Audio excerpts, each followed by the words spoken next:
Amis brodeuses, bonsoir et bonne année à toutes. Je suis ravie de vous retrouver pour une nouvelle vidéo après une longue absence indépendante de ma volonté. Il y a quelques jours, j'ai transformé une image tirée du net en point de broderie avec les outils formes du logiciel. Mais la couleur du fil que j'ai utilisé ne fait pas ressortir les points. Je vous propose de voir aujourd'hui l'outil gravure relief que j'ai choisi pour remplir certains objets créés. Alors, je vais aller vous chercher l'image en question. Donc, je fais image ouvrir du fichier.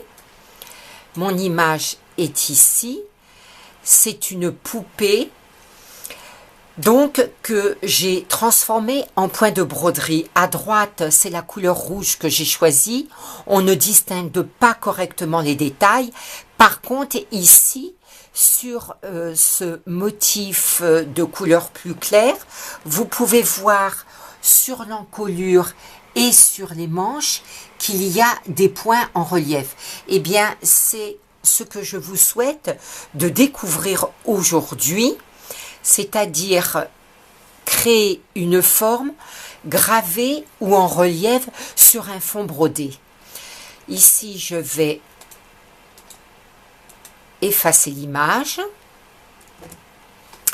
puis je vais cliquer sur accueil et je vais aller chercher une forme. Je vais prendre la forme du cercle. Je ne prends pas de tracé, juste un point de remplissage dans la couleur bleue. Je vous rappelle que pour avoir un cercle impeccable, il faut appuyer à la fois sur la touche CTRL et sur la touche flèche de votre tablette de façon à obtenir un rond correct. Ici, je vais le centrer, donc je clique droit, centrer. Maintenant, je vais aller dans les outils formes, prendre ici la forme d'une feuille. Je vais la mettre en jaune de façon à la voir correctement sur le fond bleu.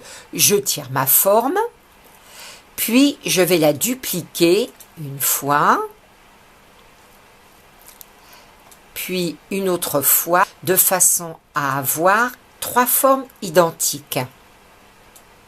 Je vais positionner ces trois formes telles que je les avais mises sur la manche de ma poupée.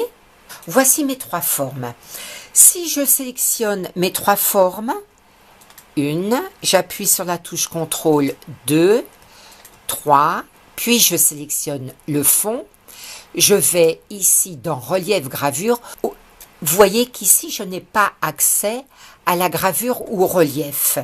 Il va donc falloir prendre une par une les feuilles. Donc, je clique sur cette feuille, j'appuie sur la touche CTRL sur le fond, puis je vais ici sur l'icône relief gravure et je peux appuyer enfin ici sur partie gravée.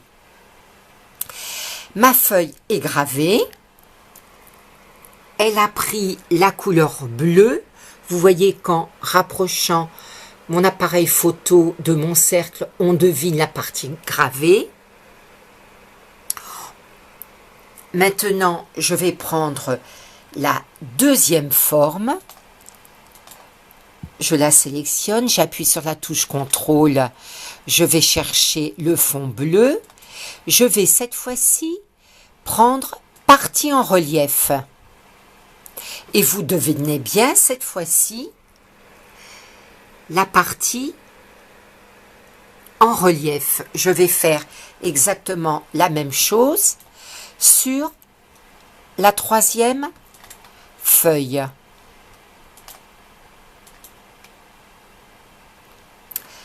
Voilà donc comment vous obtenez des parties en relief. Par contre, vous voyez que le logiciel a mis en couleur la couleur du fond. Maintenant, si vous voulez une forme en relief dans une couleur différente, eh bien, vous allez choisir dans forme la feuille, vous la tirez en jaune,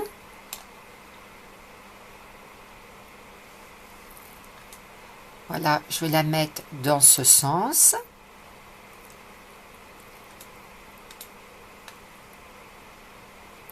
Je n'irai pas dans Accueil chercher ici l'outil relief gravure. Je me contenterai de broder ma forme en lui mettant par contre une densité un petit peu plus importante de façon à ce qu'elle ressorte bien ici sur mon cercle. J'ai mis une densité de 6,5. Je vais choisir en point de remplissage plume tea. Voilà, vous voyez que j'ai une forme qui ressort bien sur le fond bleu. Et maintenant, je peux choisir d'enlever la superposition en allant chercher avec ma touche contrôle le fond bleu de ma forme ronde. Modifier les superpositions, supprimer les superpositions. La suppression de la superposition se voit ici dans l'ordre de broderie. Voilà ce que je pouvais vous montrer aujourd'hui avec l'outil relief gravure. Eh bien, je vous dis à très bientôt pour une nouvelle vidéo.